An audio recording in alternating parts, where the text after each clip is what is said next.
Assalamualaikum warahmatullahi wabarakatuh. Halo teman-teman semuanya. Pada video ini kita akan membahas tentang teks negosiasi. Ada beberapa kegiatan pembelajaran yang akan kita bahas. Dan yang pertama yaitu kegiatan pembelajaran satu, ya mengenai membangun konteks, mengidentifikasi informasi teks negosiasi.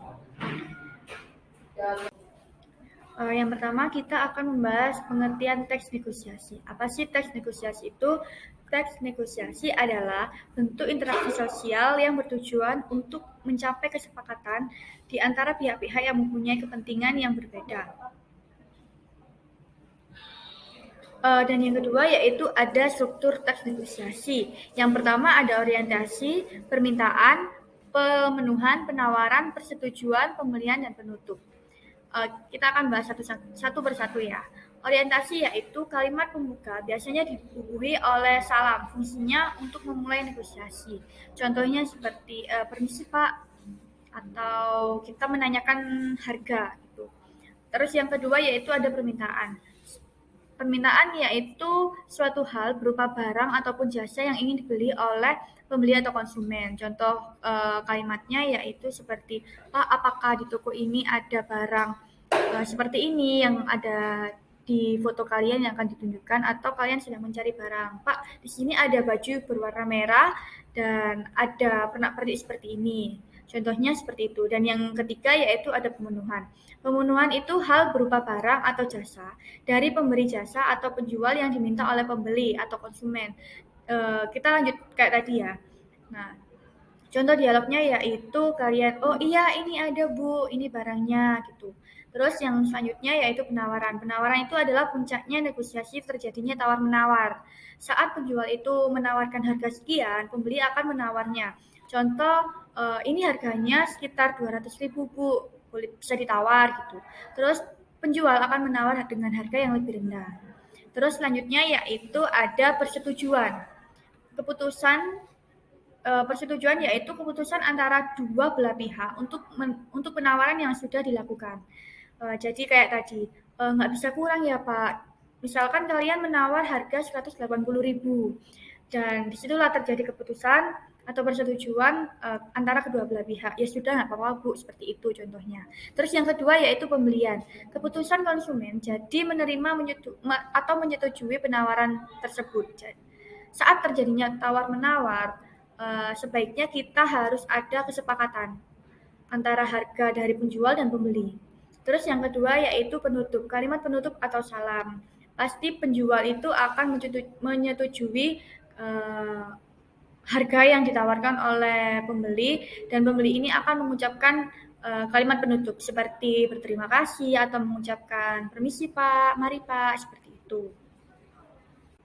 Selanjutnya ada tujuan teks negosiasi. Yang pertama yaitu mencapai kesepakatan yang memiliki kesamaan persepsi, saling pengertian, dan persetujuan. Seperti yang kita bahas tadi sebelumnya di struktur teks negosiasi. Nah, teks negosiasi ini harus mempunyai kesepakatan yang kita miliki antara pembeli dan penjual.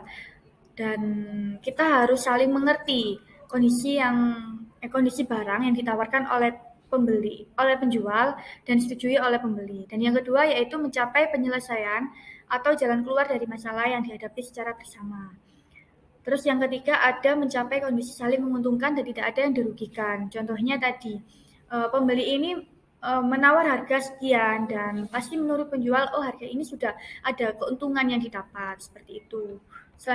Selanjutnya yaitu manfaat teks negosiasi. Negosiasi ini bermanfaat untuk menciptakan jalinan kerjasama antara institusi, badan usaha, maupun perorangan dalam melakukan suatu usaha dan kegiatan bersama atas dasar saling pengertian. Dalam teks negosiasi tentunya ada ciri-ciri teksnya. Yang pertama yaitu dalam teks negosiasi tentunya akan menghasilkan kesepakatan yang saling menguntungkan. Dan yang kedua mengarah pada tujuan praktis. Yang ketiga memprioritaskan kepentingan bersama. Dan yang terakhir merupakan sarana untuk mencari penyelesaian.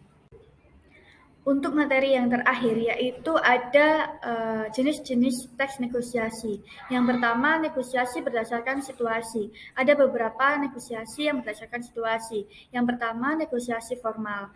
Negosiasi ini terjadi saat situasi sedang formal. Ciri-cirinya negosiasi formal yaitu adanya perjanjian yang sah secara hukum karena itu pelanggaran terhadap perjanjian yang disepakati, bisa menjadi perkara pidana. Contohnya negosiasi antar dua perusahaan yang menawarkan barang atau jasa dari perusahaan tersebut.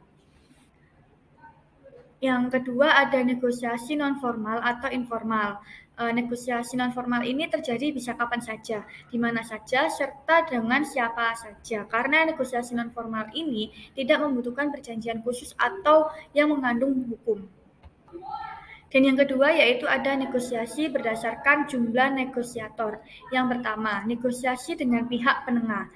Negosiasi dilakukan oleh dua negosiator atau lebih dan pihak penengah. Negosiator saling memberikan argumentasi. Pihak penengah juga bertugas memberikan keputusan akhir di negosiasi tersebut. Contohnya yaitu saat sidang di pengadilan.